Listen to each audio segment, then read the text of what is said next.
Good morning, EC. My name is Darnell Franco. I was introduced to EC by my girlfriend at the time and now wife of just over a year this past Tuesday, Morgan Franco. Early on, we made the decision to call EC home, and I'm now a proud Dream Team member serving on parking and Dream Team Kids. Since I was young, I've always been known to be a pretty smiley person. I remember my grandma teaching me to smile with both my eyes and my teeth before my very first school photos.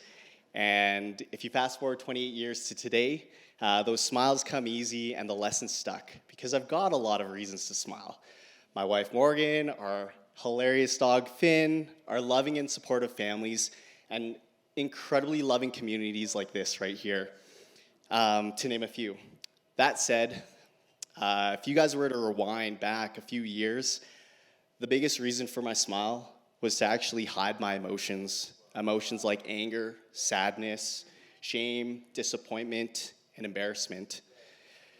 You see, my smile was a mask, and behind that was a broken version of me, trying to navigate to the best of my ability a separation and divorce that I never imagined I'd have to walk through.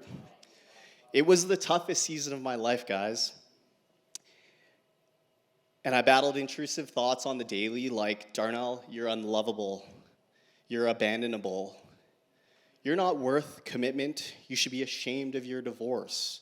You're a quitter and a failure, or the ones that require the help of someone truly special, aka Morgan Mary Keene, future Franco at the time, to help me rewrite. Like, you're a risky person to date. You're damaged goods.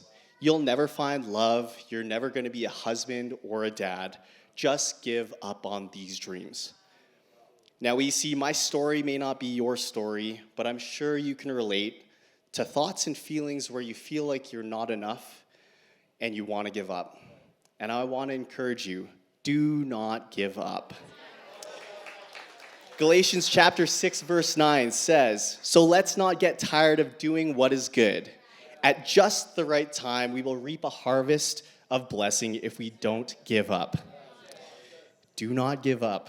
Do not get tired of doing what is good. Very simple to say, but not easy to live out. You know, in TV and movies, you see divorces where standards of excellence, character, and integrity are just thrown out the window. I knew nobody would blame me if in this season of my life I were to lash out and project my pain onto others, use that pain to tear myself down further, or turn to the plethora of vices that are available to just numb my pain. I was determined to not give up. I put my trust in God and let the Holy Spirit guide me. I chose to give my prayers up to God, and I chose to trust Him.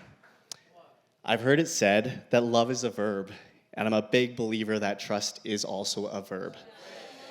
I trusted God by pursuing a relationship with Him through going to church, despite feeling like I didn't belong due to my marital status at the time, reading my Bible, especially studying the book of Job, replacing my sad R&B breakup songs with worship music.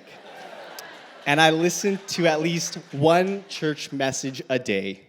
I had one on forgiveness that on my daily commute had me in tears by the time I hit the exit from Crowchild Trail to Bow Trail. As I strung together more and more days of consistency in these habits, my trust in God grew. I was able to rewrite a lot of those narratives and intrusive thoughts, and I started figuring out who I was outside of a relationship and seeing myself truly as a child of God. In seeing God provide healing in this way, I also grew closer with my family, especially my parents and my sister. I learned about the importance of mental health and fostered a passion for mental health awareness, and I grew to love myself for both my strengths and my struggles. Most of all, guys, in my most difficult season, by keeping my eyes on Jesus, I learned that God is not finished with me yet. Today, while I consider that season of my life to be behind me, there are still situations that creep up that try to steal my smile. And to be honest, guys, there are days where I do lose that smile. If that's you, please know that you are not alone. And so to my EC family, no matter what you're facing, when you're feeling you're not enough, and you want to give up, can I encourage you, turn to God and remember, do not give up. The best is yet to come.